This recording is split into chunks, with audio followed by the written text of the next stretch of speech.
የጣይቱ ባህልና ትምህርት ማዕከል የተመሰረተበትን 25ኛ ዓመት ምክንያት በማድረግ የተዘጋጀውን ፕሮግራም ልናይ ነው የመጣ ነው። አረንጓዴ ቢጫ ቀይ ባንዲራችን ከራሳችን አመንጭተን ሳይሆን ከሷ ግጥም እየፈለፈልን ነው ዘፈንን ዘፋፈንን። ግን ዳሩ ድጋሚ ያንን የሚያክል ግጥም ማን ይጻፍልን?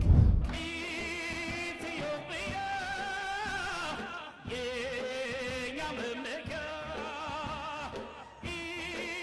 ኢትዮጵያ የኛ መመኪያ። እናመሰግናለን። ያሰቡትን በውን ከውኖ ለማመስገንና ለመመስገን መብቃት ምንኛ ደስ ይላል። እንዴት ደስ እንዳለኝ ልነግራችሁ አልችልም።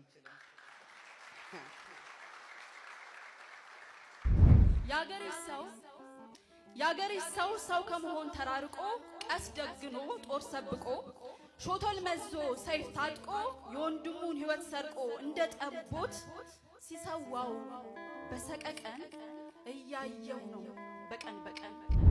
እዚህ ጋር ምንዛጋ ያላችሁ ሁላችሁ አንዳንድ ጠጡ በኔ ቢራውን ድራፍት ወረቀ ለስላሳ አንዳንድ ጠጡ በኔ ይዘና ታዋቂ ትልልቅ ሳትሉ አንዳንድ ጠጡ በኔ ኋላ ግን ላፊ ትራፊ ጠጥታችሁ እንዳያዝናችሁ አይኔ ኢቦንጎ ከዘፋኝ ማዲንጎ ከአትክልት ማንጎ ከጫማ ኮንጎ ከገመድ ሲባጎ ጸባያ ኡርጎ አይኑ አይነ ቦጎ የባቡር